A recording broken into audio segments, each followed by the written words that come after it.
नागलोक के वासियों, स्मरण है आप सभी को कि किस छलावे के कारण आपकी जिया इस प्रकार दो भाग में विभक्त हुई थी। या उस घटना को भी भूल चुके हैं आप सभी, या उस घटना को भी भूल चुके हैं आप सभी, या उस घटना को भी भूल चुके हैं आप सभी। स्वामी, कौन है ये दुष्ट अधम असुर?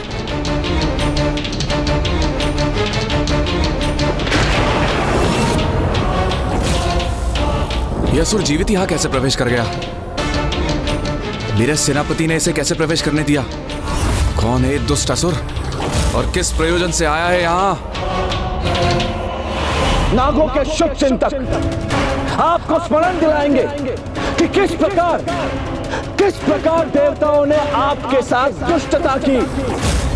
स्मरण दिलाएंगे आपको छलावे का जो कारण बना आपके विभक्त जीवा का। नागों की विभक्त जीवा की घटना का आरंभ तो ऋषि कश्यप से हुआ, जिन्हें ब्रह्मदेव ने सृष्टि में जीवों की उत्पत्ति का भार सौंपा था। ऋषिवर ने प्रजापति दक्ष की 13 पुत्रियों से विवाह किया और समस्त देवता उनकी प्रथम पत्नी देवी अदिति की संतान बने। उनकी द्वितीय पत्नी देवी दिति दानवों की माता बनी और फिर जब उनकी अन्य पत्नियों से संतान उत्पत्ति का समय आया, तब उन्होंने अपनी पत्नी देवी कद्रु और देवी विंता से एक सरल सा प्रश्न पूछा। आप दोनों को कैसी संतानों की प्राप्ति की इच्छा है देवियों? स्वामी, मैं एक सहस्त्र शक्तिशाली पुत्रों की माता बनना चाहती हूँ। स्वामी, मुझे तो मात्र 2 तेजस्वी पुत्र ही संतान के रूप में चाहिए, जो अपने अद्भुत और अपूर्व तेज और प्रताप के लिए संसार में विशेष ख्याति अर्जित करे। देवी कद्रु चतुर और कपटी थी और वो अपने लिए सर्वश्रेष्ठ संतान चाहती थी, अपने से भी उत्तम संतान चाहती थी। और उन्हीं से विपरीत देवी विंता शांत, सरल और भोली थी और वो कम में ही संतुष्ट थी। सरल हृदय की थी आपकी माता देवी कद्रु और देवी विनता अत्यंत ही चतुर और कपटी। और ऋषि कश्यप ने दोनों की इच्छा पूर्ण की और आपकी माता कद्रु की इच्छा अनुसार उन्हें सहस्त्र अंड प्राप्त हुए और देवी विनता के अनुसार उन्हें 2 अंड प्राप्त हुए।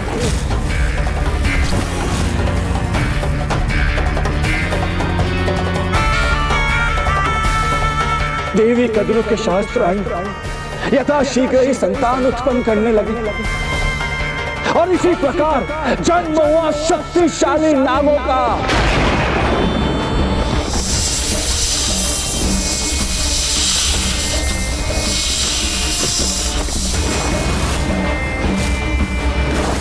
वो एक नाग अत्यंत उग्र था और शक्तियों से परिपूर्ण भी था।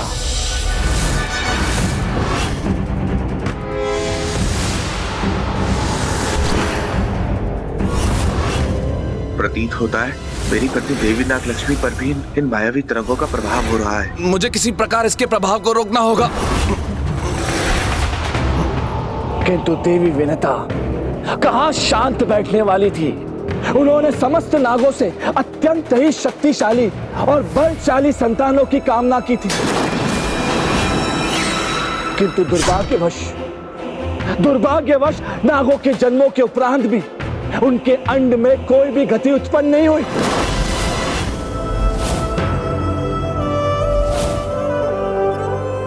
देवी विंता ने तेजस्वी पुत्रों की प्राप्ति की इच्छा व्यक्त और जिस प्रकार तेज उत्पन्न करने हेतु चेष्टा, चिंतन और धैर्य पूर्वक प्रतीक्षा करनी होती है, उसी प्रकार तेजस्वी संतान के लिए भी धैर्य धारण करना होता है।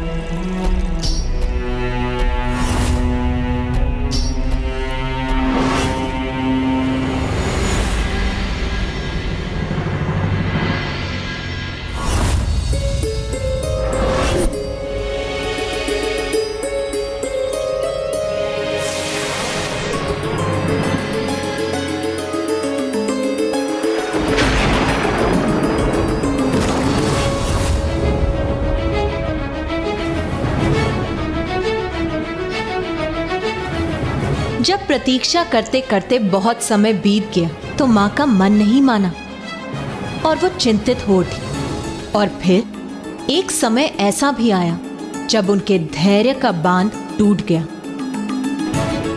और इस पीड़ा से वो इतनी विचलित हो उठी कि उन्हीं के हाथों एक अंड खंडित हो गया। पुत्र, पुत्र, पुत्र,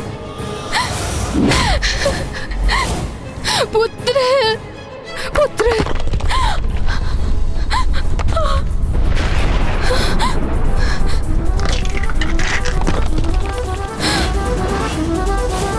और फिर उस खंडित अंड से एक अर्ध विकसित अरुण उत्पन्न हुआ।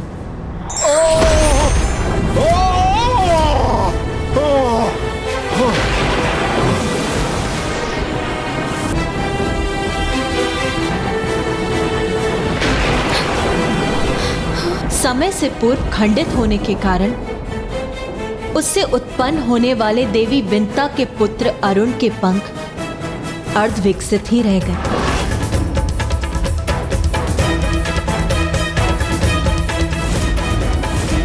आपने अपने ही पुत्र के साथ ऐसा क्यों किया माँ? अब मुझे जीवन पर्यंत ये कष्ट भोगना होगा।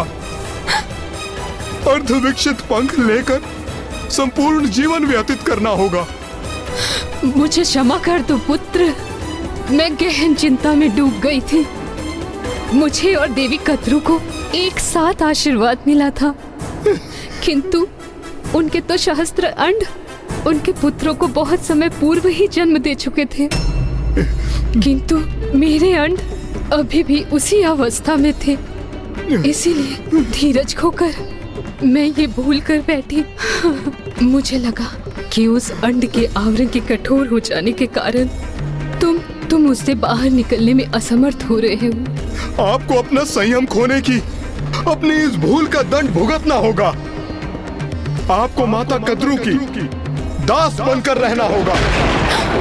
वही माता कद्रू जिनके अंड से अपने अंड की तुलना कर आप अपना धीरज खो बैठी पुत्र, और मेरे साथ ये अन्याय कर बैठी। पुत्र, अपनी माँ को ऐसा दंड मत दो। मुझे क्षमा कर दो पुत्र, मुझे क्षमा कर दो।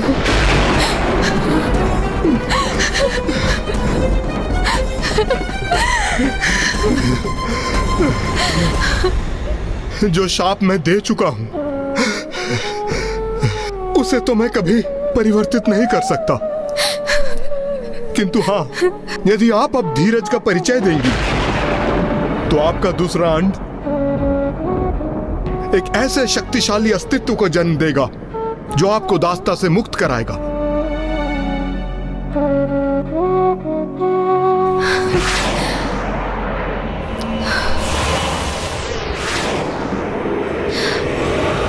देवी विंता से जो भूल हुई वो एक सरल हृदय माता की भूल थी, किंतु फिर भी उन्हें अपनी संतान से श्रापग्रस्त होने का दुर्भाग्य सहना पड़ा। फिर क्या हुआ माँ? तब अरुण आकाश में ऊंचे उड़ते चले गए और उन्होंने सूर्यदेव के सारथी का कार्यभार संभाला।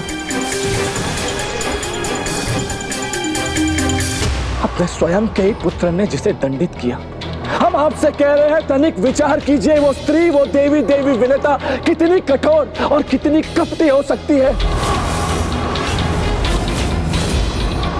जिसके हृदय में कुटिलता निवास करती है, सद्विचार उसे छू तक नहीं सकते और सदैव देवी कद्रू को नीचा दिखाने का प्रयास करती, उनसे ईर्ष्या करती है। ऐसी थी देवी विनता।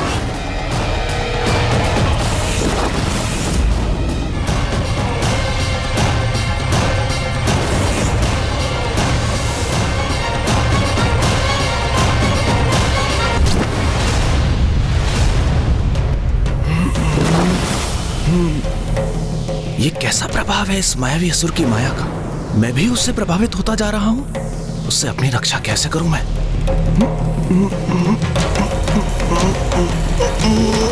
और एक दिवस ऐसी घटना हुई कि दुर्दशा से भरी देवी विनता ने नागलोक की देवी कद्रू को अपने जाल में फंसाने का प्रयास किया,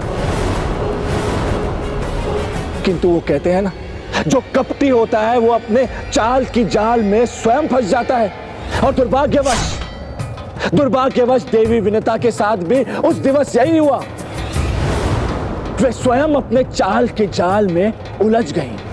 उनके पुत्र अरुण का श्राप तो फलित होना ही था। इसीलिए एक दिवस ऐसी घटना घटित हुई जिसके कारण सदा के लिए देवी विनता को देवी कद्रू की दासी बनने के लिए विवश होना पड़ा। और उस दिवस समुद्र मंथन से उत्पन्न दिव्य अश्व उच्चेश्वरा उनके आश्रम के ऊपर से निकले और उनकी गति इतनी अधिक थी कि देवी कद्रू को यह प्रतीत हुआ कि उनकी पूंछ काली है।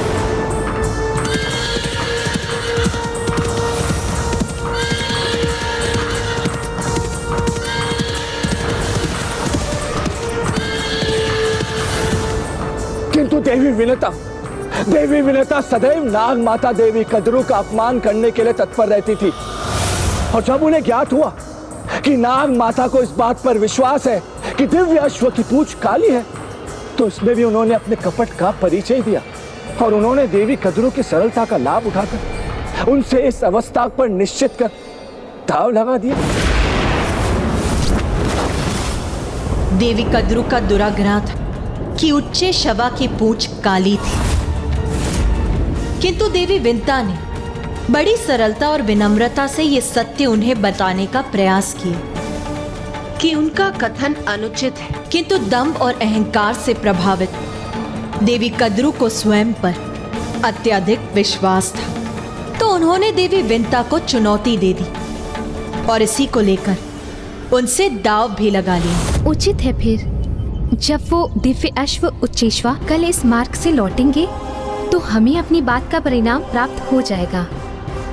यदि मेरा कथन असत्य निकला तो मैं आपकी दासी बन के रहूंगी देवी विनता, किंतु यदि आपका विश्वास असत्य प्रमाणित हुआ तो आपको मेरे साथ साथ मेरे समस्त पुत्रों की दासी बनना होगा।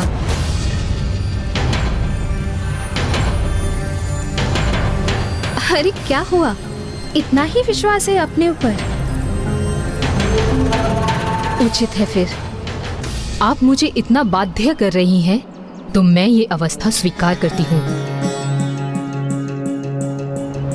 वो दोनों ये भूल गए थे कि इतनी महत्वहीन बातों पर दाव लगाना संकट को आमंत्रण देने के समान है। देवी विनता को अपनी दृष्टि पर पूर्ण विश्वास था, इसीलिए वो देवी कद्रू के साथ किसी भी अवस्था को निश्चित कर दाव नहीं लगाना चाहती थी।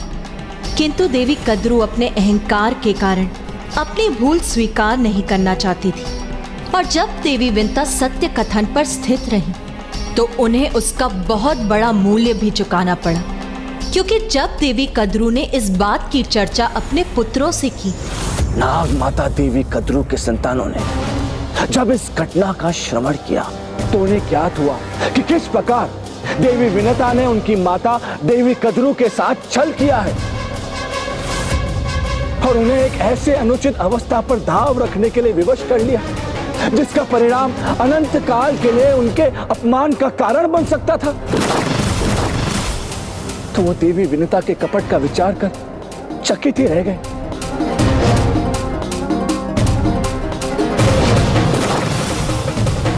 किंतु आप सभी के पूर्वज देवी कद्रू के योग पुत्र नाग मातृ भक्त थे।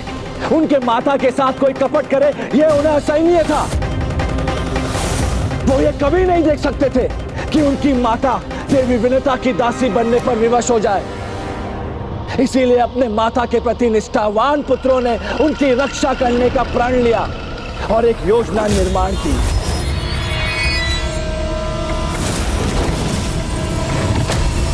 तो उन कपटी नागों ने सरलता की प्रतिमा देवी विनता को छलने में, अपनी माता को इस दाव में विजय बनाने में तनिक भी संकोच नहीं किया। शीघ्र ही सब नागों को अपनी माया के वशीभूत कर लेगा ये मायासुर, ताकि दुर्गमासुर हमारा परम मित्र अपना अनुष्ठान सरलता से संपन्न कर वो देवी आदि शक्ति को पराजित कर सके। तो दूसरे दिवस जब दिव्य उच्चेश्वरा उस मार्ग से लौट रहे थे, देवी कद्रू के पुत्रों ने अर्थात नागों ने स्वयं को उस दिव्य अश्रु उच्च शर्वा की पूंछ में लपेट लिया, जिससे कि जो भी उनकी पूंछ को देखे वो काली ही प्रतीत हो।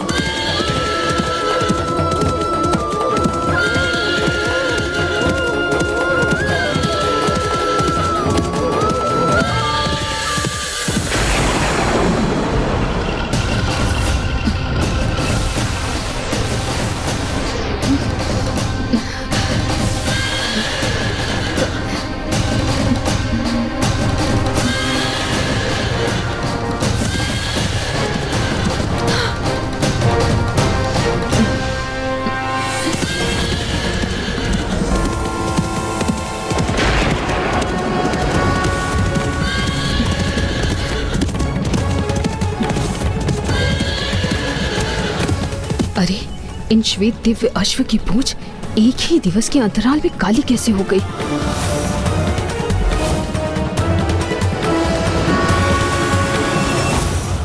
ये रहस्य मुझे ज्ञात अवश्य है। मेरे पुत्रों ने ही इसे संभव किया है, किंतु ये गुप्त रहस्य मैं तुम पर कभी उजागर नहीं होने दूंगी।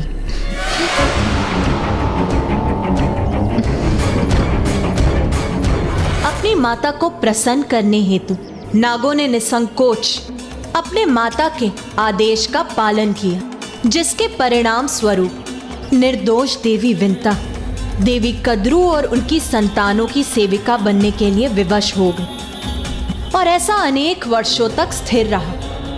जब देवी विंता के दूसरे अंड के खंडित होने पर अति बलवान गरुण देव का जन्म हुआ।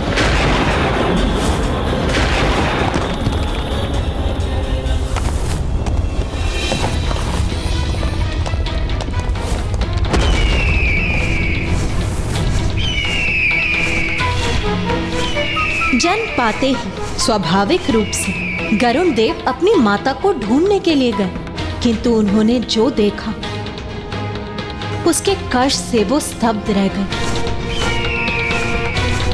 मुझे पता था भोजन नहीं, मैंने पता था। अरे इन दोनों से पूर्व मेरा भोजन करो, शीघ्र करो, बहुत भूख लगी है, हमें शीघ्र भोजन दो। नहीं शीघ्र भोजन दो, मैंने कहा था पहले, मुझे भूख लगी है, भूख लगी है। माँ,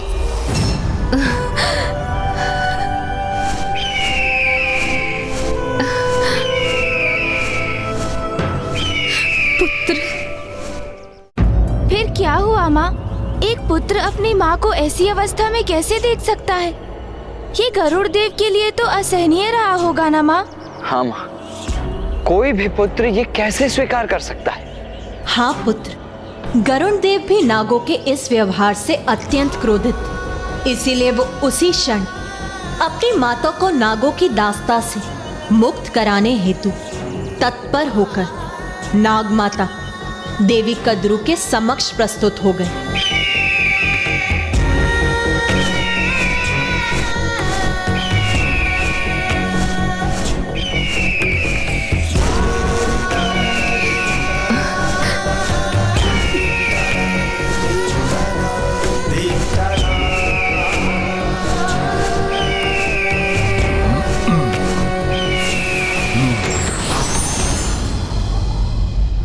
प्रणाम नाग माता, मैं विंता पुत्र गरुड़ हूँ।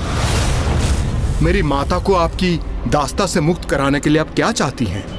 ओह, तो तुम अपनी माता को मुक्त कराने के लिए कुछ भी लाने के लिए तैयार हो? तो जाओ, स्वर्ग से मेरे लिए अमृत लाके मेरे समक्ष रख दो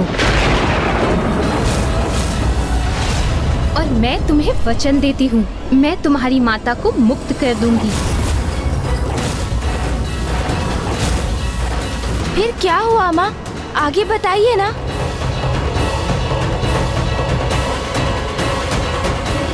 नाग माता का संतोष तो स्वाभाविक था, क्योंकि अमृत मंथन के समय आप नागों के साथ घोर अन्याय जो हुआ था, और इसी कारण उन्होंने अमृत प्रस्तुत करने के लिए कहा। ज्ञात है क्यों? आप नागों की भलाई के लिए। हे प्रभु, मेरी सहायता कीजिए, मुझे इस दुष्ट के प्रभाव से मुक्त रखिए। ओम गण गणपतये नमः। प्रत्यक्षं तत्त्वमसि त्वमेव केवलं कर्तासि त्वमेव केवलं कर्तासि त्वमेव केवलं हर्तासि त्वमेव सर्वं हरन्तं। तो माँ, क्या गरुड़ देव स्वर्ग से अमृत लाने गए वहाँ? अपनी माता को मुक्त कराने का दृढ़ निश्चय ले चुके थे, तो वो वहां से सीधे स्वर्ग गए अमृत प्राप्त करने।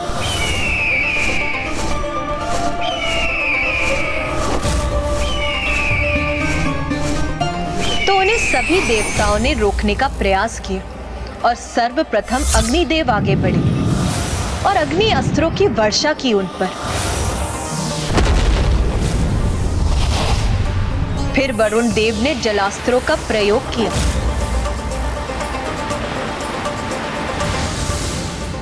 सूर्य देव ने उन्हें अपनी तीक्ष्ण किरणों से भस्म करने की चेष्टा की और इंद्रदेव ने उन्हें अपने विद्युत से आक्रमण किया, किंतु कोई भी करुण देव को क्षति नहीं पहुंचा सका।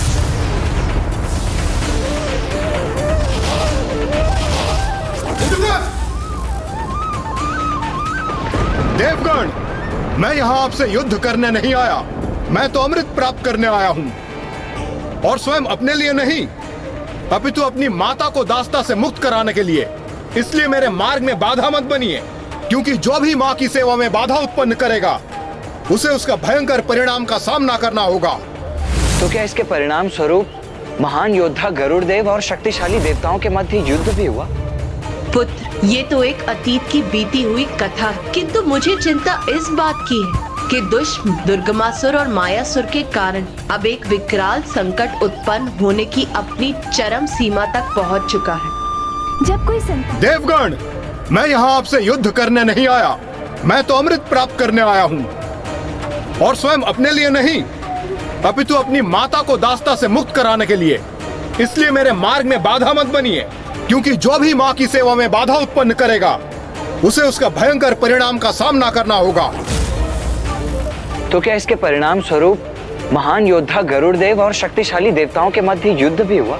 नहीं पुत्र, श्री हरि नारायण तो उनकी क्षमता से अत्यंत प्रभावित हुए और वो वहां प्रकट होकर गरुड़ देव को अपने वाहन बनने का प्रस्ताव दिया। प्रणाम प्रभु, मुझे अपना वाहन बनने का प्रस्ताव देने के लिए आपको कोटि कोटि धन्यवाद श्री हरि नारायण।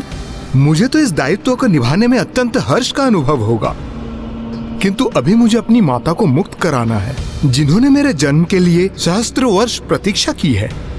उन्हें उनकी दास्ता से मुक्त कराने हेतु मैंने माँ कद्रू को अमृत देने का वचन दिया है। जब आप स्वयं प्रभु श्री हरि नारायण के वाहन बनने वाले हैं, तो हमारा आपसे युद्ध करना व्यर्थ है। इसलिए माता कद्रू तक अमृत पहुंचाने में हम आपके सहायक बनेंगे।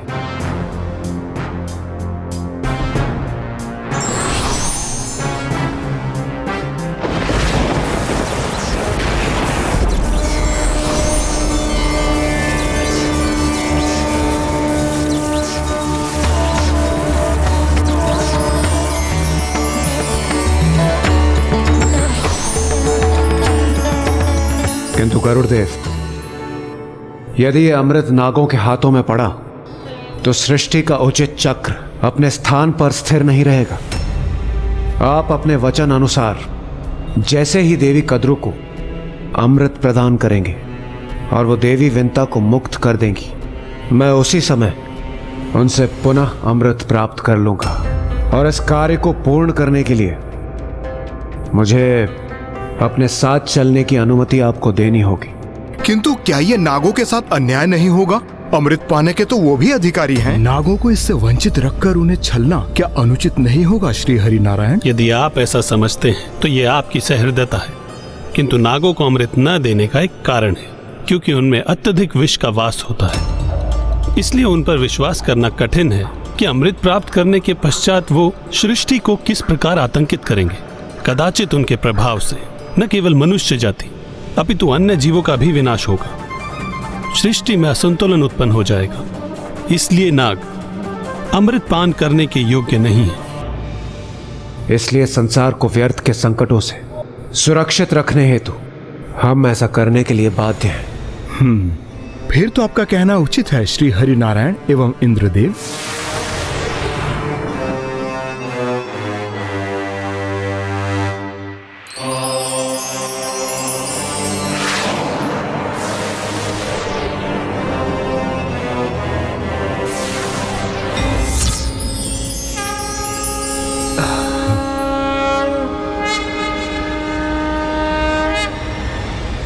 प्रणाम प्रभु।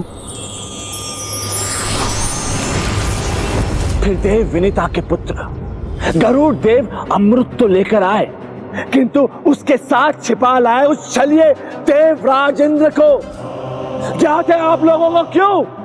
आपके साथ छल कर सके, कपट कर सके, इसी कारण।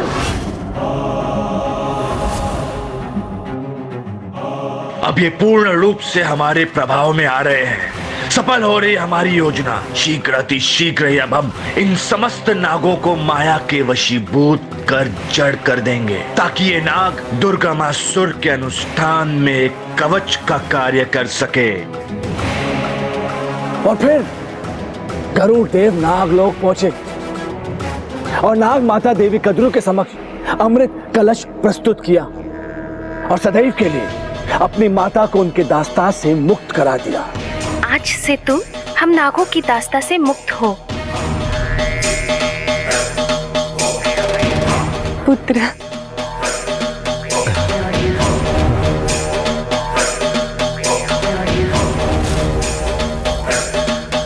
और फिर जैसे ही नाग माता कद्रू अपने संतानों को अमृत प्रदान कर रही थी, ठीक उसी समय देवराज इंद्र वहां प्रकट हुए।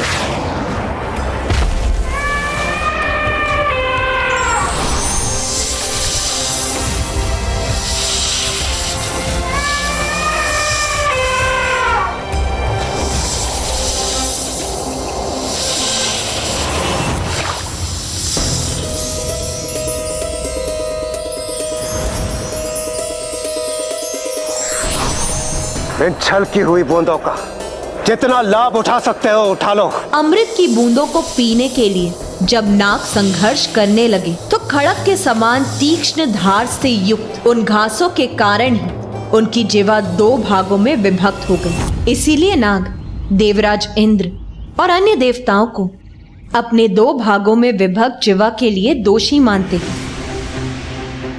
और मुझे ज्ञात है वो दुष्ट मायासुर नागों की उसी सुप्त घृणा को जागृत करने का प्रयास करेगा।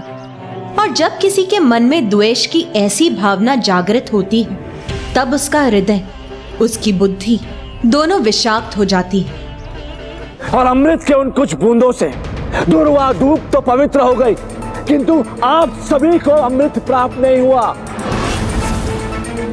यदि कुछ प्राप्त हुआ तो वो था मात्र आपके जिह्वा का विभक्त होना। अपनी मात्र भक्ति का कितना अनुचित फल प्राप्त हुआ आपको। आपकी विभक्त जिह्वा। अमृत मंथन में आपके परिश्रम का क्या फल प्राप्त हुआ आपको? आपका विषैला शरीर। और इन सबके लिए उत्तरदायी कौन है? वो दुष्ट देवता।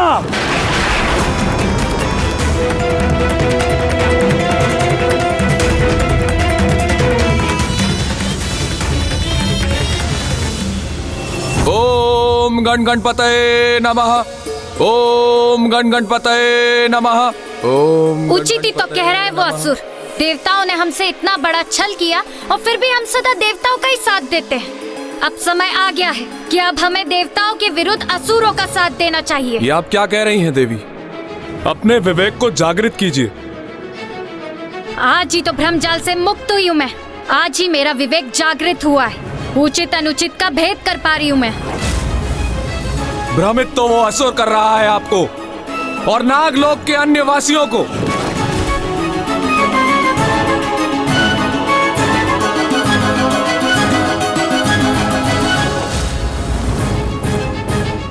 भ्रमित कर रहा है ये असुर हम सबको। इसका कथन सत्यता से रिक्त है। हमारे इतिहास को अपने लाभ के लिए तोड़ मरोड़ कर बोल रहा है ये।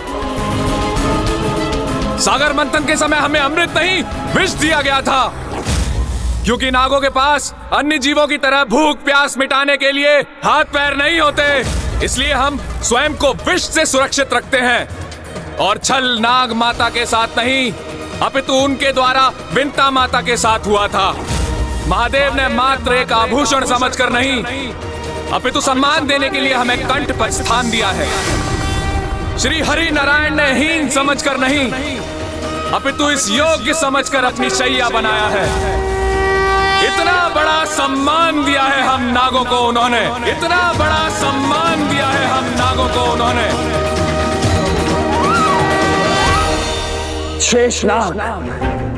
शेषनाग तो स्वयं भ्रम में है। पग पग पर छल करने वाले, आपके साथ कपट करने वाले देवताओं का साथ दिया है शेषनाग ने। आप सर्वशक्तिशाली नागों को तो हमारे साथ होना चाहिए, मायासुर के साथ, जो आपको शक्ति और महानता के पथ पर लेकर जाएगा।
जाइए प्रिय, कहां जा रही हैं आप?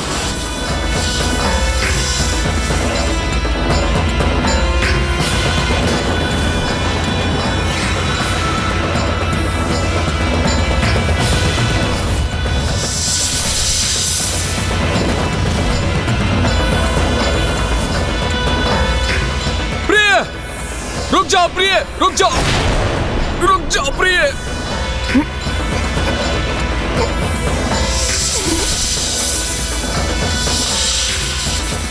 ओम गण गणपतये नमः, ओम गण गणपतये नमः।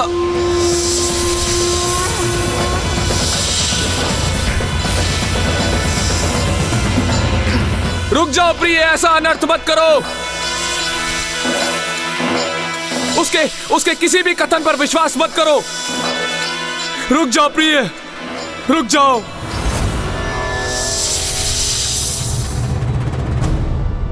मुझे वचन दीजिए स्वामी, यदि कोई संकट प्रस्तुत हुआ भी तो आप मुझसे पूर्व हमारी संतान की रक्षा करेंगे, भले ही मैं स्वयं आपके विरुद्ध ही क्यों ना जाऊं। मैं वचन देता हूं, यदि ऐसा कुछ हुआ तो मैं सर्वप्रथम अपनी संतान की रक्षा का उपाय करूंगा।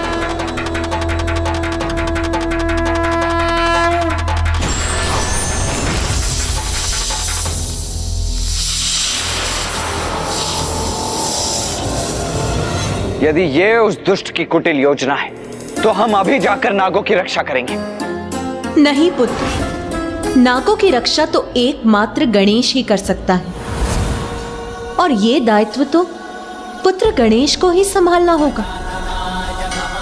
नाग पृथ्वी की मूलाधार में वास करते हैं, और मूलाधार के देवता तो तुम हो पुत्र गणेश। इसीलिए नागों की रक्षा तो तुम्हें ही करनी होगी।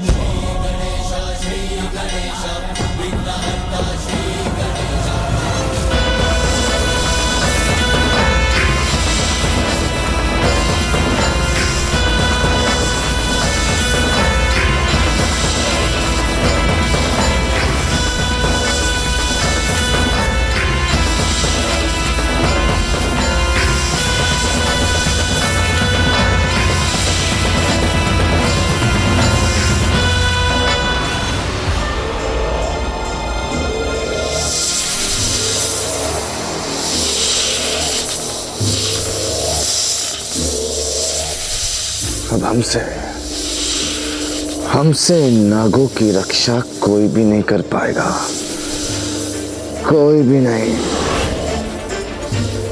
जाओ जाओ और जाकर मिट्टी को अपना आहार बनाओ और इस गुफा में बिछकर जड़ हो जाओ।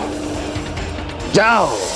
अब हम तुम सभी नागों को हमारे अर्थात मायासुर की गुफा में लेकर जाएंगे, जहां तुम सब मात्र और मात्र हमारी इच्छा अनुसार ही कार्य करोगे।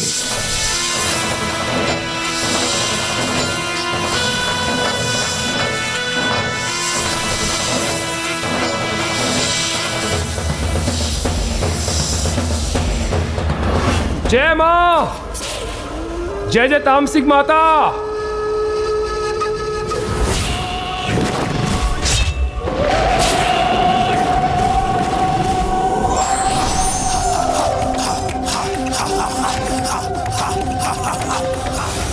निन्यानवे लाख 99 सहस्त्र 94।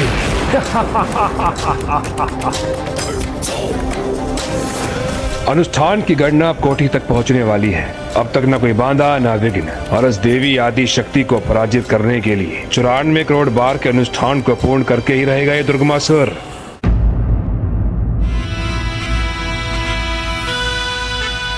पुत्र गणेश, जैसा कि तुम्हें भली भांति ज्ञात, प्रत्येक जीव कुंडलिनी की शक्ति होती है, जो उसकी रीढ़ के आधार पर स्थित होती है, जहां मूलाधार चक्र भी स्थित।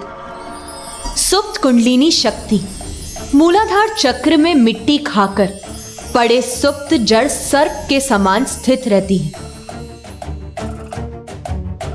किंतु जब ये कुंडलिनी शक्ति जागृत होती है, तब वो मूलाधार चक्र से जीव के शरीर में स्थित सर्वोच्च चक्र सहस्त्रार चक्र, जो उसके शीश में स्थित होता है, वहां जाकर स्थित हो जाती है, और वो इस अवस्था में एक फन फैलाए नाग के समान प्रतीत होती। जागृत कुंडलिनी के परिणाम स्वरूप ज्ञानोदय से परम ज्ञान की अवस्था में पहुंचने की प्रक्रिया मूलाधार चक्र से ही आरंभ होती है, और मूलाधार चक्र में कुंडलिनी शक्ति को जागृत करने वाले एकमात्र तुम ही हो पुत्र गणेश। मोह माया की मिट्टी से उत्पन्न, सत्य के बोध से वंचित सुप्त कुंडलिनी को तुम अथवा तुम्हारा ध्यान ही जागृत कर सकता है। सुप्त कुंडलिनी शक्ति को ज्ञान की ओर अग्रसर फन फैलाए सर्प के समान गतिशील अवस्था में तुम ही ला सकते हो पुत्र गणेश, क्योंकि मूलाधार चक्र के स्वामी तुम हो।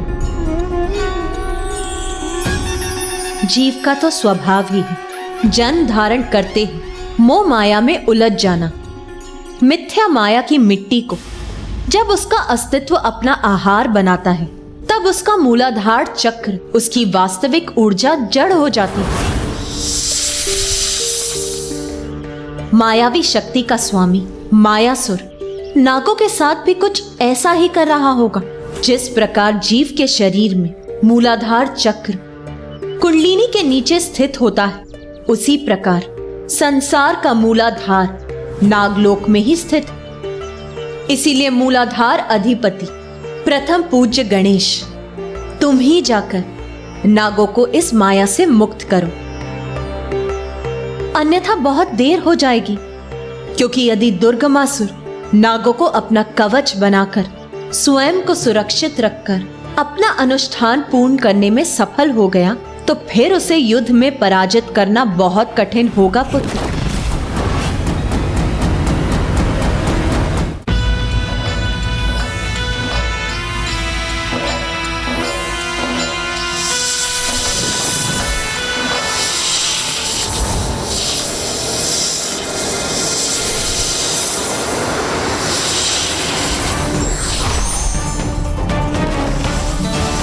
मैं आपको अपनी भावी संतान को संकट में नहीं डालने दूंगा।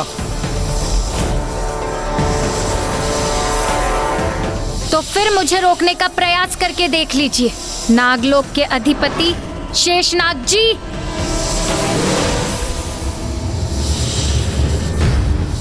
नागलोक के राजा शेष नाग जी अब तक हमारी माया से वशीभूत नहीं हुए, किंतु हम भी देखते हैं कि कब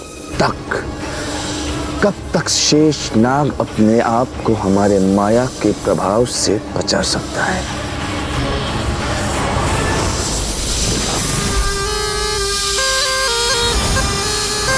नागों की रक्षा का दायित्व तुम्हारा है पुत्र गणेश, इसीलिए जाओ और उनकी रक्षा करो। मायासुर को अवश्य रोकूंगा मैं माँ। नागों को मायासुर के जाल से मुक्त कराऊंगा मैं, फिर चाहे उसके लिए मुझे कुछ भी क्यों ना करना पड़े।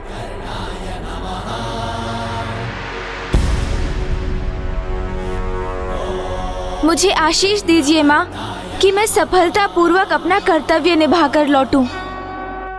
बुद्धि और बल में अतुलनीय हो तुम, प्रथम पूज्य हो, विघ्नहर्ता हो तुम पुत्र गणेश।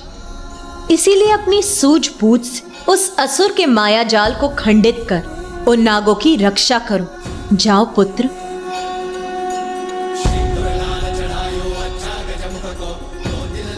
विजय भव पुत्र।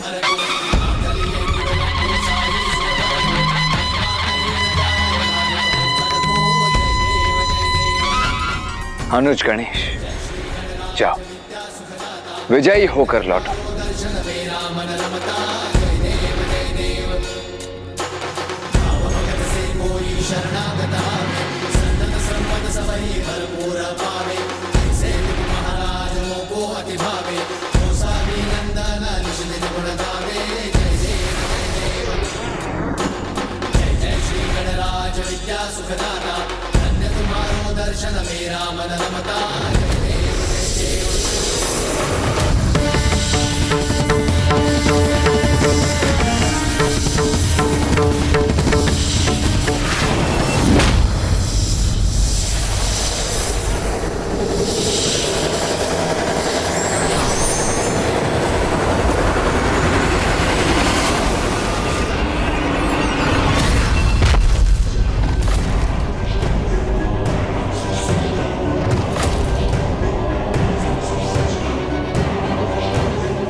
से मुझे मेरे अंड को लेकर आगे बढ़ने दीजिए अपने मार्ग पर। सर्वथा अनुचित है आपका मार्ग देवी, उस पर आपको आगे कैसे जाने दूं? मेरे रहते ये कदापि संभव नहीं। तो फिर मेरा सामना करने के लिए तैयार हो जाइए। मेरे मार्ग की बाधा बनेंगे आप, इसका बहुत भयंकर परिणाम होगा। फिर आप स्थल पर स्थित हो अथवा आकाश में।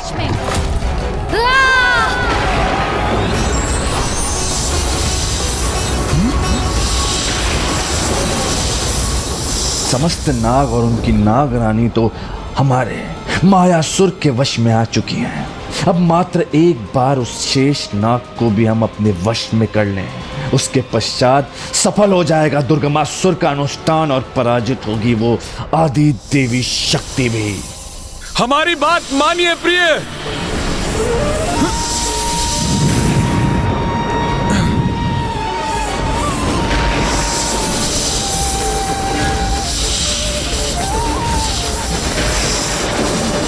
अब गणेश संसार के समक्ष अपना वो अवतार लेकर प्रकट होगा जो सज्जनों के लिए दया का सागर और दुर्जन पापियों के लिए अत्यंत कठोर और विकराल होगा।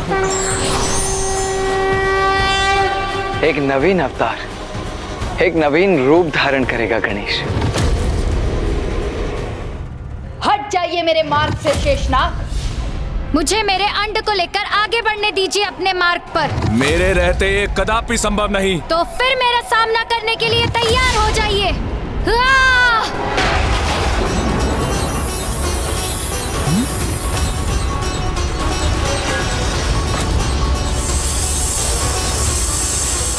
हमारी बात मानिए प्रिय।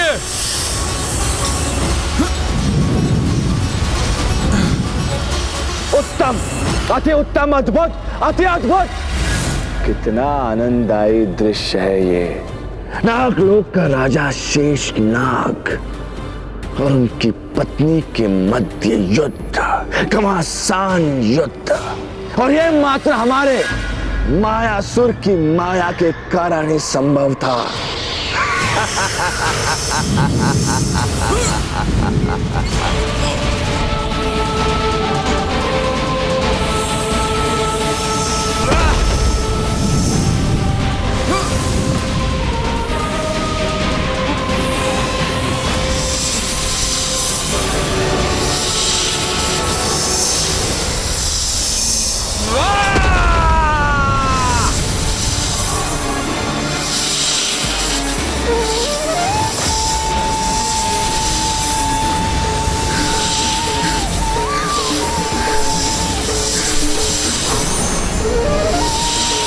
प्रतीत होता है मेरी फुफकार से अपना नियंत्रण खोकर उन नुकीली शिलाओं से युक्त पर्वत की ओर फिकी चली जा रही है देवी नागलक्ष्मी। कहीं वो आहत ना हो जाए।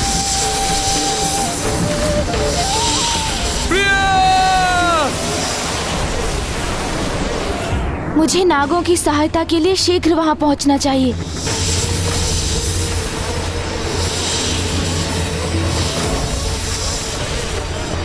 अब नागलोक पहुंचने में अधिक समय नहीं लगेगा मुझे।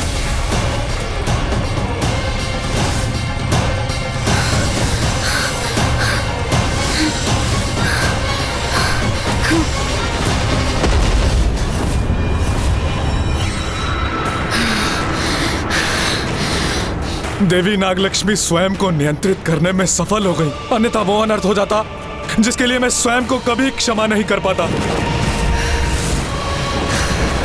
देवी नागलक्ष्मी तो अभी भी अत्यंत क्रोधित प्रतीत हो रही हैं।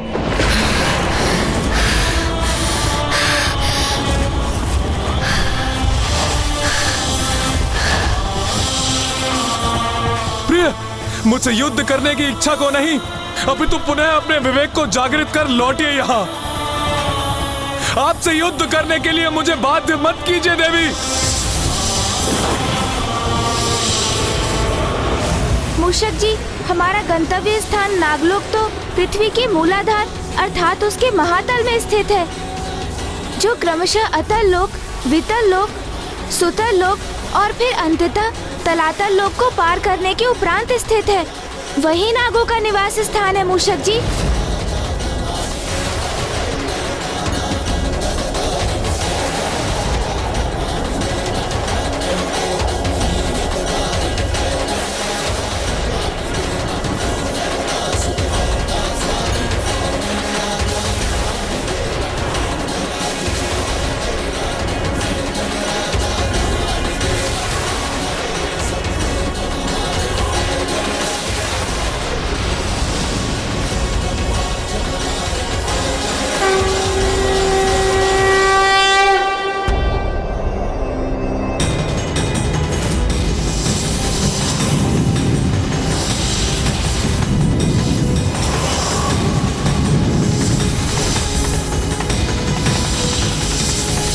रुक जाइए प्रिय। कैसी उलझन है ये। मैं देवी नागलक्ष्मी को विजयी नहीं होने दे सकता, क्योंकि यदि ऐसा हुआ तो वो स्वयं भी उस असुर के माया जाल में उलझी रहेंगी और हमारी संतान का भी वही परिणाम होगा।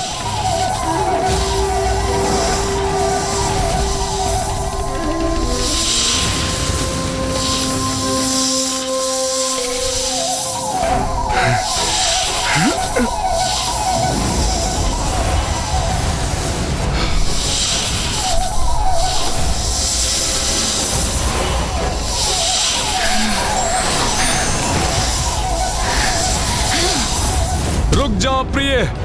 छोड़िए मुझे।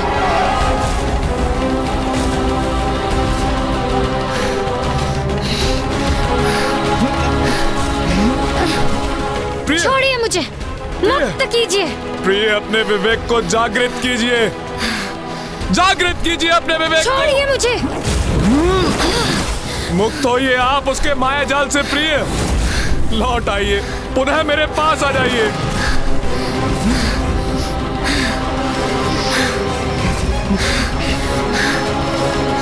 आप पर छाया ये माया का भ्रम नष्ट करने के लिए आपको यहाँ से दूर ले जाना होगा मुझे।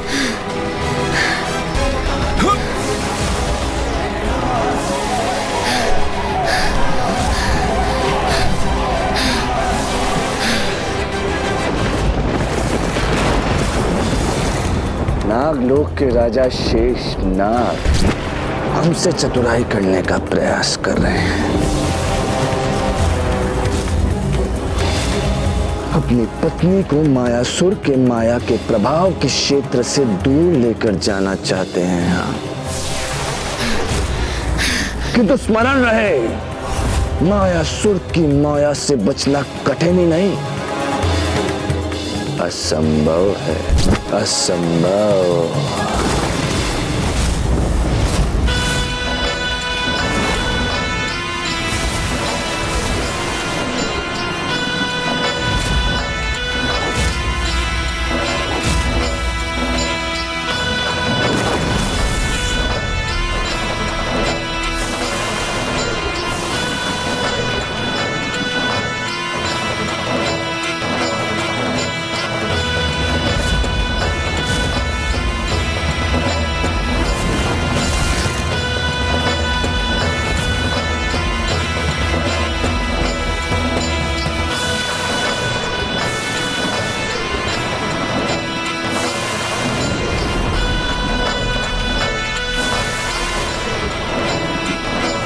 उस दुष्ट ने तो अपनी माया के प्रभाव में वृद्धि कर दी, अब मुझ पर भी उसका प्रभाव हो रहा है।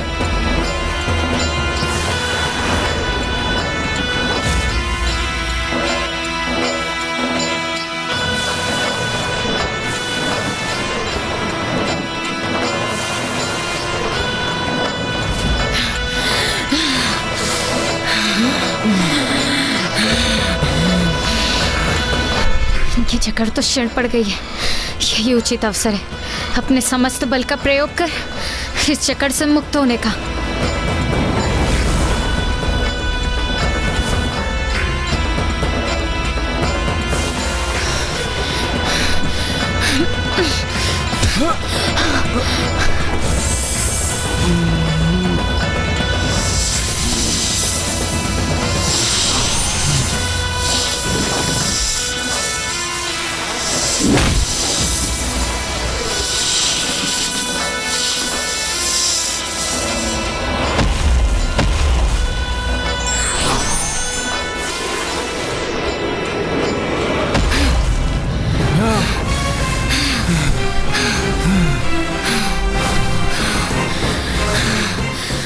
प्रभु के मंत्र के उच्चारण में ही मेरी रक्षा निहित है।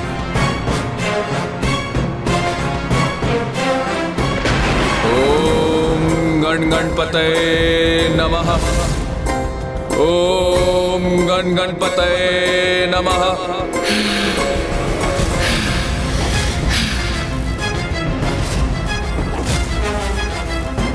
नहीं, हमारी भावी संतान संकट में है, मुझे शीघ्र कुछ करना होगा। अब और नहीं रुकूंगी मैं, अपने प्रहार से आपका आहत कर आगे बढ़ूंगी मैं। कैसी विडंबना है ये। वहां जिस अंड में मेरी भावी संतान का जीवन पनप रहा है वो संकट में है, और इधर मेरी पत्नी की बुद्धि पर माया की छाया है। मैं करूं तो करूं क्या करूं? हे मूलाधार के स्वामी, प्रथम पूज्य गणेश जी, अब आप ही मेरी सहायता कर सकते हैं।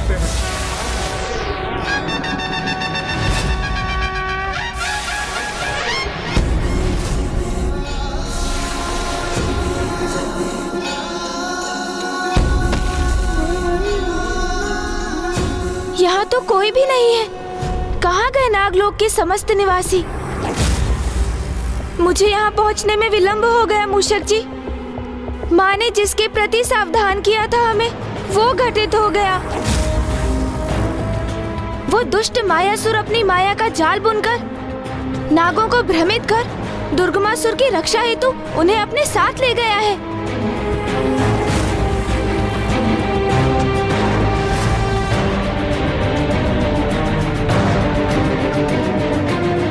हमें उन्हें शीघ्र ढूंढकर शेषनाग जी के साथ देवी नागलक्ष्मी की अंड की रक्षा भी करनी है।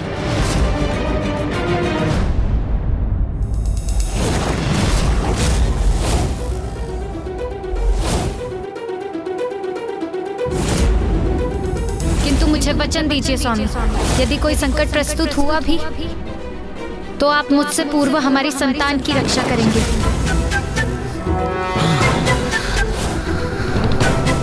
देवी नागलक्ष्मी की भी यही इच्छा थी कि मैं सर्वप्रथम अपनी भावी संतान की रक्षा करूं, अर्थात सर्वप्रथम मुझे हमारे सांडी की रक्षा के लिए तत्पर होना चाहिए।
नहीं प्रिय, आपकी सुरक्षा की चिंता सता रही है मुझे।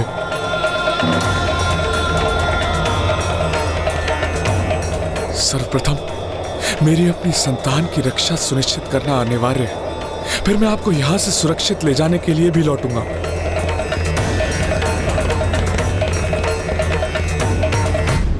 भ्रम, ये कैसा भ्रम है तुम्हें नागलोक के राजा शेषनाग जी, कि तुम मायासुर की मायावी ध्वनि से बच के सुरक्षित रह सकोगे। देखो कैसे हमारी भीषण ध्वनि का प्रबल प्रभाव होगा तुम पे। समय आ गया है अपनी शक्तियों में वृद्धि करने का।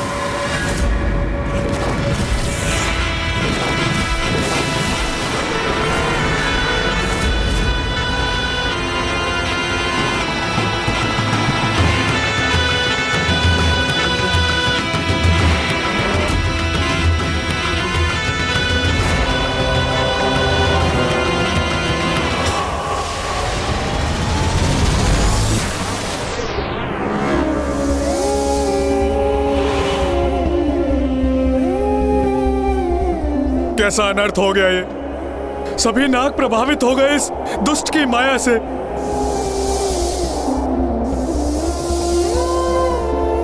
बस मैं शेष नाग ही शेष रहा हूं अब।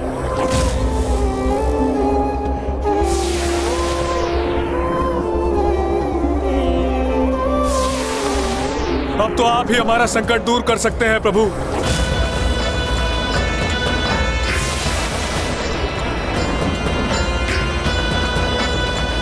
तो क्या आप गणेश जी, उस वरदान के पूर्ण होने का समय आ चुका है जो आपने मुझे दिया था?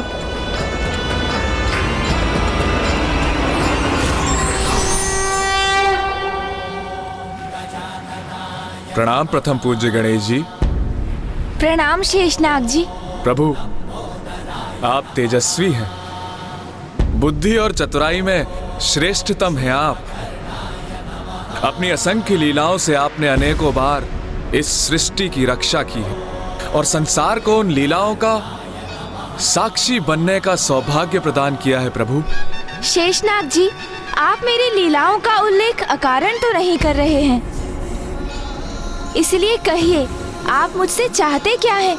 मैं आपके समान तेजस्वी पुत्र चाहता हूँ गणेश जी। मेरे समान? किंतु मेरे समान तो एकमात्र मैं ही हूँ, तो क्या आप मुझे ही अपने पुत्र के रूप में चाहते हैं शेषनाग जी? प्रभु, आपको अपने पुत्र रूप में पाकर मैं धन्य हो जाऊंगा प्रभु। तथास्तु। प्रभु धन्यवाद प्रभु। प्रथम पूज्य विघ्नहर्ता गणेश जी, आपने मेरे पुत्र रूप में प्रकट होने का वरदान दिया था मुझे। अब उसे पूर्ण करने का समय आ गया है प्रभु। मेरी सहायता करें और इस दुष्ट की माया को नष्ट कर हमें इस महासंकट से मुक्ति दिलाएं प्रभु। अब नागों की कुशलता आप पर ही निर्भर है प्रभु। सहायता करें, सहायता करें प्रभु। अब मैं करूं तो क्या करूं मूषक जी? मुझे आभास हो रहा है कि नागलोक के नाग संकट और कष्ट में है और मुझे किसी निष्ठावान भक्त की गुहार भी सुनाई दे रही है। ओम गण गणपतये नमः। ओम गण गणपतये नमः। ओम गण गणपतये नमः।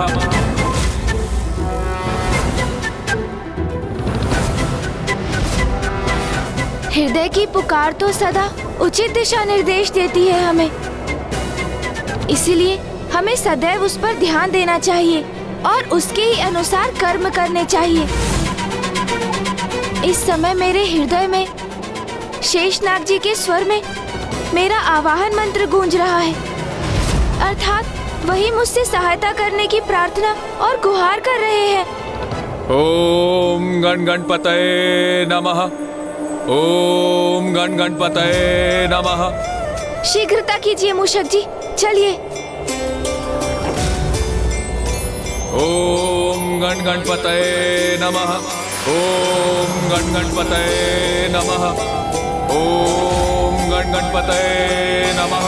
ओम गण गणपतये नमः।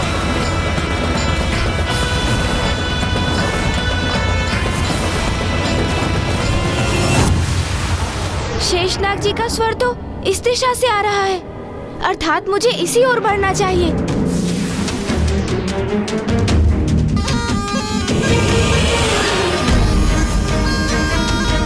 ओम गण गणपतये नमः।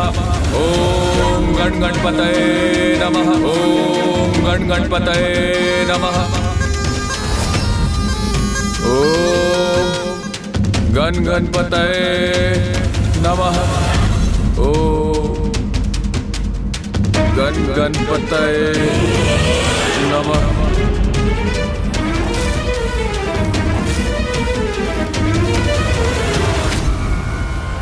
ओम गण गणपतये नमः। ओम गण गणपतये नमः।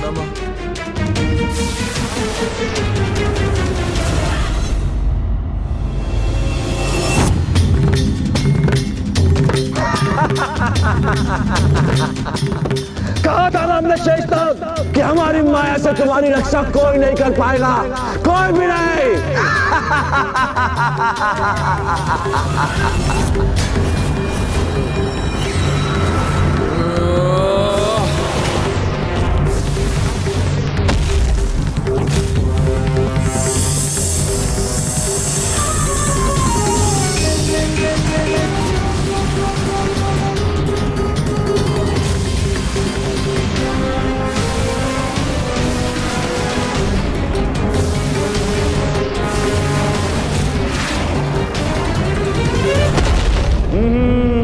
मायासुर की मायावी नगरी में तुम्हारा स्वागत है शेषनाग। तुम्हारे अंड को खंडित करने का हमारा कोई विचार नहीं था, लेकिन तुमने सुना तो है ना कि गेहूं के साथ घुन को भी पीसना पड़ता है। तुम्हारे भूमि पे गिरते ही तुम्हारा अंड भी भूमि पे गिरा और खंडित हो गया, अर्थात तुमने उसे सदैव के लिए खो दिया। अब तुम निसंतान रहोगे, निसंतान, निसंतान, निसंतान।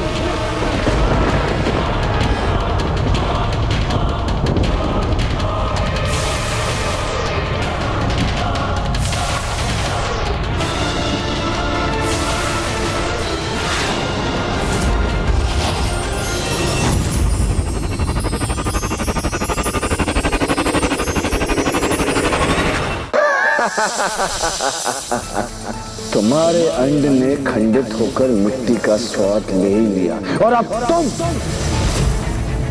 तुम भी जाओ और मिट्टी खाओ और अपनी पत्नी और अन्य नागों के बाती जाकर इस गुफा में स्थित हो जाओ और हमारे मित्र दुर्गमासुर की रक्षा करो। जाओ।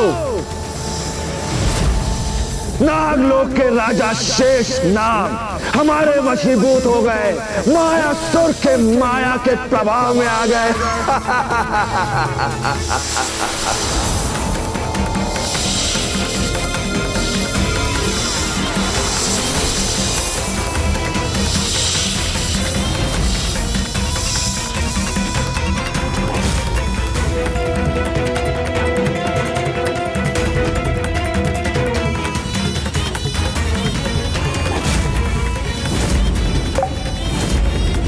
जय माता, जय जय तामसिक माता।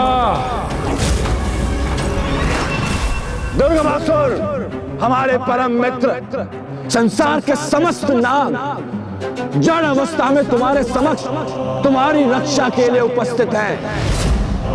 और अब इस संसार में ऐसा एक नाग भी शेष नहीं है जो सचेत अवस्था में है। तुम शीघ्र अति शीघ्र ही अपना अनुष्ठान पूर्ण करो और इस संसार में अजर अमर अविनाशी बन जाओ। हम बन जाएंगे नागलोक के राजा।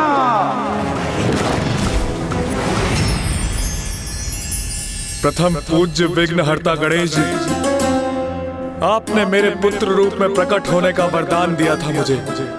अब उसे पूर्ण करने का समय आ गया है। प्रभु मेरी सहायता करें। नागों की रक्षा के लिए एकमात्र पुत्र गणेश ही कर सकता है, क्योंकि मूलाधार चक्र के स्वामी तुम हो। इसीलिए नागों की रक्षा का दायित्व तुम्हारा है पुत्र गणेश। इसीलिए नागों की रक्षा का दायित्व तुम्हारा है पुत्र गणेश।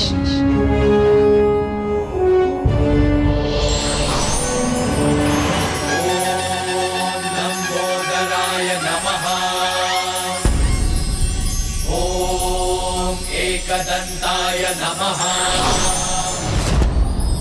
ओम बुद्धिदाताय नमः। ओम सिद्धिदाताय नमः।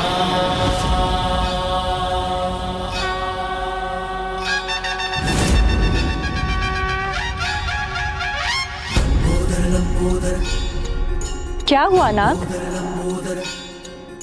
प्रथम पूज्य गणेश का लंबोदर अवतार धारण करने का समय आ गया है।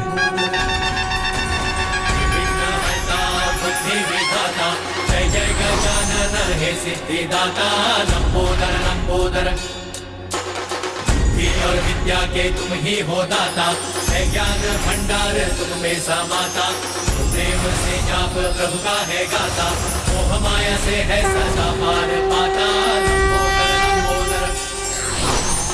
विघ्नहर्ता बुद्धि विधाता, जय जय गजानन हे सिद्धिदाता, लंबोदर लंबोदर।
फल भक्त तुमसे है पावे, लंबोदर लंबोदर।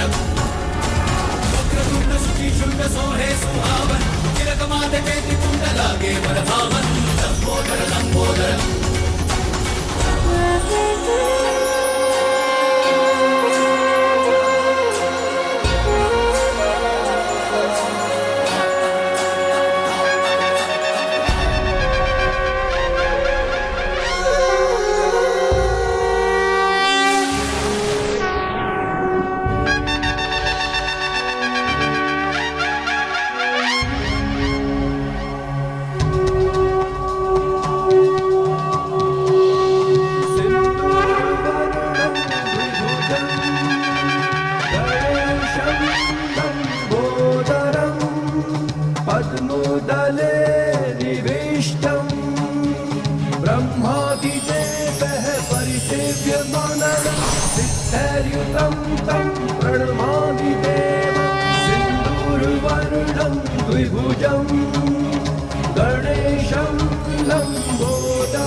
ब्रह्मादिदेवः परिसेव्यमाननं सिद्धैर्युतं तं प्रणमामि देवं सिन्दूरवर्णं द्विभुजं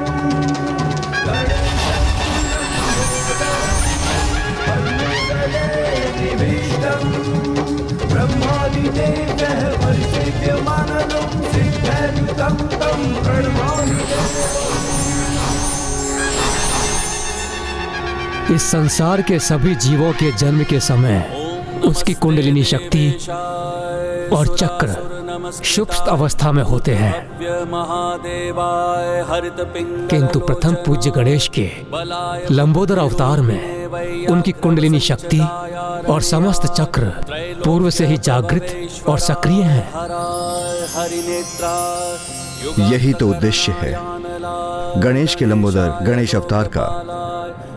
सभी सुप्त पड़े नागों को ही नहीं, उनकी कुंडलिनी शक्ति को जागृत करने का भी दायित्व निभाएगा और उसका लंबा उदर उसकी अत्यंत अद्भुत और दिव्य लीला के उजागर होने का भी कारण बनेगा।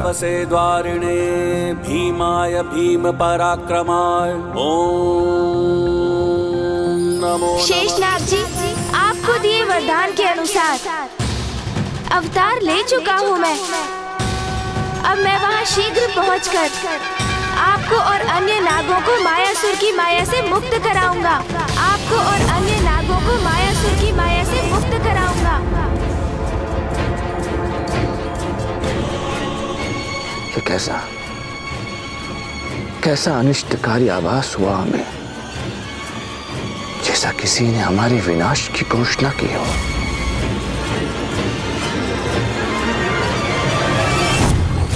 मायासुर ने तो अपनी असीम माया से अपने पिता ब्रह्मदेव को भी प्रभावित कर लिया था।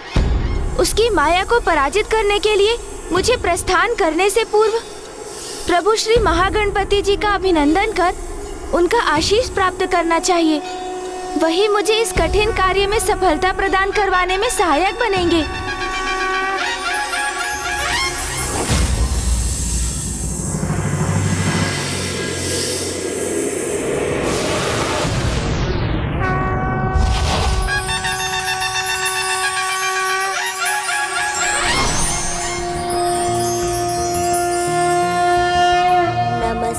ब्रह्मरूपाय विष्णुरूपाय ते नमः। नमस्ते रुद्ररूपाय करिरूपाय ते नमः। विश्वरूप स्वरूपाय नमस्ते ब्रह्मचारिणे भक्तप्रियाय देवाय नमस्तुभ्यं विनायक। महागणपति जी, ये आपकी कैसी अद्भुत लीला है। इसके पीछे क्या संकेत छिपा है मेरे लिए? ये उस परम सत्य का सूचक है पुत्र गणेश, जिसे संसार के अधिकांश जीव देखने और समझने में असमर्थ रहते हैं।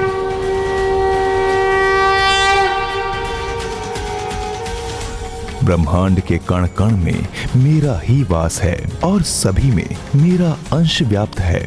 इसलिए संसार में सजीव और निर्जीव जो भी हैं, वो मैं ही तो हूँ। संसार का कोई भी अस्तित्व मुझसे भिन्न नहीं, सभी मुझसे संपूर्ण होते हैं, क्योंकि मैं ही सर्वथा संपूर्ण हूँ, परम ब्रह्म ईश्वर हूँ।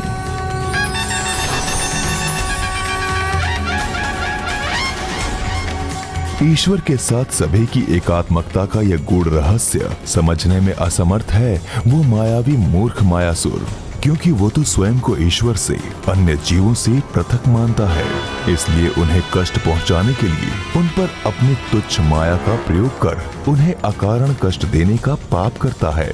उस अहंकारी को ज्ञात ही नहीं कि उसकी माया से भी सर्वोच्च एक माया है, गणेश माया, जिसका प्रयोग कर तुम उसकी तुच्छ माया को परास्त करो पुत्र। गणेश माया प्रभु? हाँ पुत्र, सांसारिक माया मुझसे ही उत्पन्न होती है। उसी माया से प्रभावित हो संसार के प्राणी निज स्वार्थ एवं सांसारिक सुख समृद्धि प्राप्त करने के लोभ में आकर उचित पद से भ्रमित हो जाते हैं, भूल जाते हैं कि उनकी आत्मा स्वयं मेरी अर्थात परमात्मा की ही तो अंश है, मेरी ही स्वरूप है। किंतु जब वो मेरी भक्ति करते हैं तो मेरी ही शक्ति से माया भ्रम मिट जाता है, उनमें पुनः मुझसे एकात्मकता का भाव जागृत होता है और उन्हें भान होता है कि वो स्वयं सतचित आनंद आत्मा है। तुम मेरे अवतार हो गणेश, इसलिए माया उत्पन्न करने की शक्ति तो तुम में भी है। गणेश माया के धनी हो तुम, जिस गणेश माया से तुमने नारायण का शंख धारण कर लिया था, और जगत के पालनहार नारायण, जिनसे संसार का कोई क्रियाकलाप छुपा नहीं, उन्हें उसका आभास भी नहीं हुआ। और इस अवतार में तो तुम्हारी कुंडलिनी शक्ति पूर्व से ही जागृत है, इसलिए तुम्हारे भीतर गणेश माया का समावेश भी आरंभ से ही है। तुम्हें तो बस उसका प्रयोग मात्र करना है।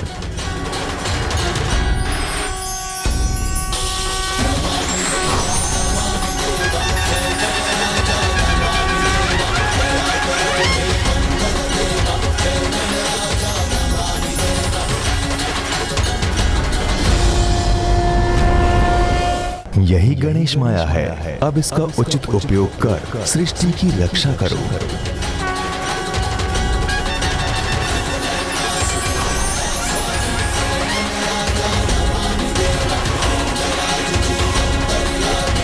प्रणाम महागणपति जी।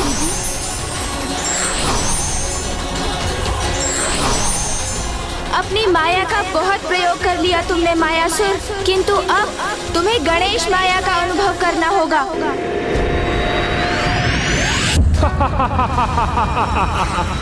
1 करोड़।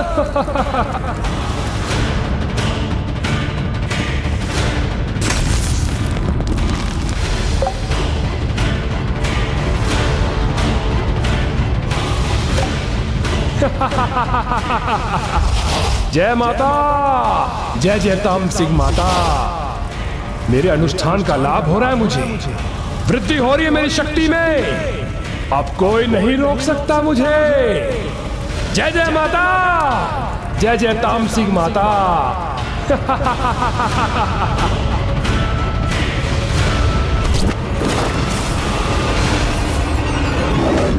क्योंकि इससे पूर्व जो असंभव था, वो आज हमने मायासुर ने अपनी माया के प्रभाव से संभव कर दिखाया।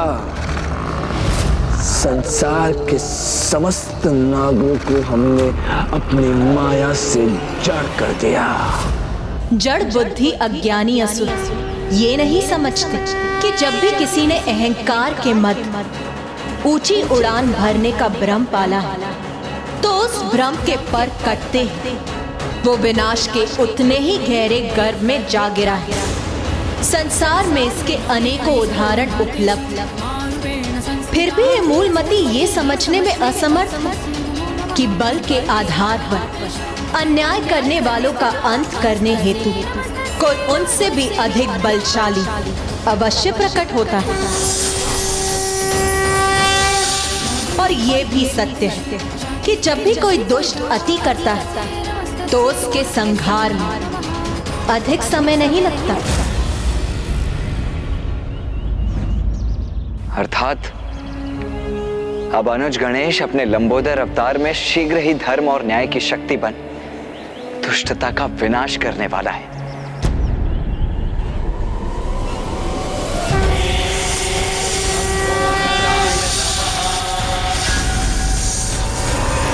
तो यही है वो दुष्ट मायावी मायासुर।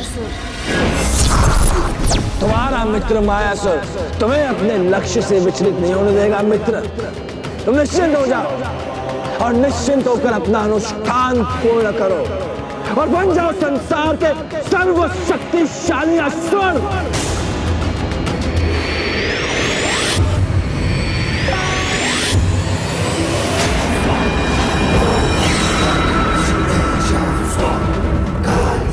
अभी तो 2 ही भुजाएं थी मेरी, किंतु अब इन चतुर्भुजाओं के साथ मेरे अनुष्ठान की गति और दुगनी हो जाएगी। जय माता, जय जय तामसिक माता। 1 करोड़ दो।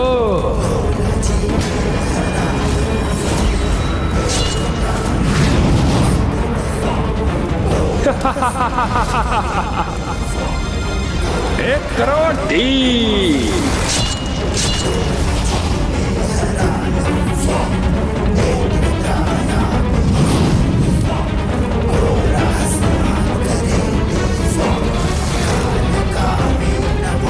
एक करोड़ 6।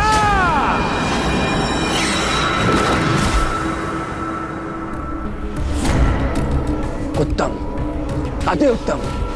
मित्र, इसी प्रकार अपना अनुष्ठान करते रहो। तुम्हारा ये मित्र तुम्हारे अनुष्ठान में कोई बाधा नहीं आने देगा। हमने संसार के समस्त नागों को जड़ अवस्था में यहाँ उपस्थित किया है। और तो और नागलोक के राजा शेष नाग भी यहाँ उपस्थित हैं। मित्र, अब इस संसार में कोई भी नाग शेष नहीं रहा। निश्चिंत हो जाओ और अपना अनुष्ठान शीघ्र, अति शीघ्र पूर्ण करो। किंतु मैं तो शेष हूँ अभी, सर्वथा कुशल और पूर्ण रूप से चेतन अवस्था में।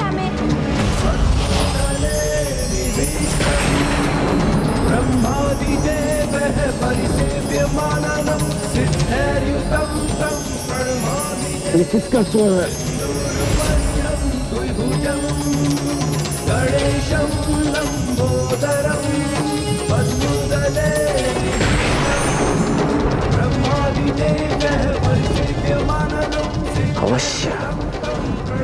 अवश्य कोई न कोई हमारे समीप आ रहा है, किंतु हमें स्पष्ट दिखाई क्यों नहीं दे रहा? कौन है तू? समक्ष हमारा परिचय दे अपना।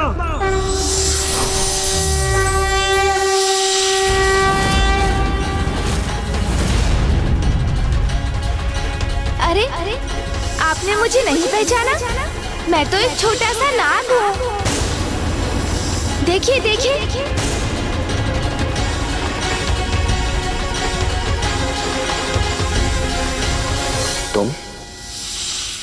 तुम कैसे शेष रह गए? क्योंकि कोई भी नाग हमारी माया के प्रभाव से मुक्त नहीं हुआ। सबको जड़ कर दिया है हमने। अच्छा, सभी नागों को जड़ किया है आपने? हाँ। कदाचित ये सत्य नहीं, मात्र भ्रम है आपका।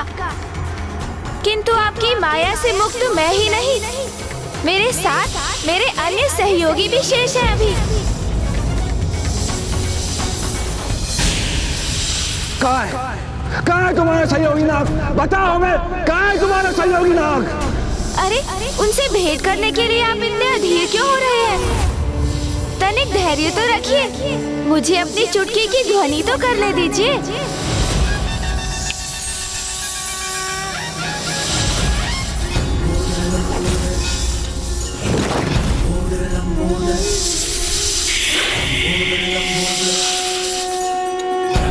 सारा उदर में समायो, मायासुर की माया पर में मिटायो। सृष्टि पे संकट है जब कोई आयो, महिमा से अपनी प्रभु ने बचायो। लंबोदर लंबोदर लंबोदर लंबोदर।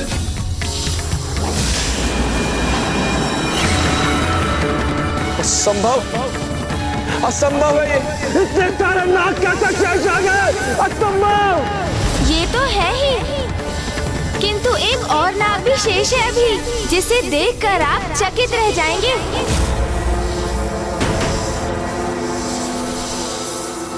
हाँ, एक अत्यंत विशेष नाग शेष है भी। कौन है? कहाँ है वो? आप और कौन? आप ही तो स्वयं एक नाग ही है।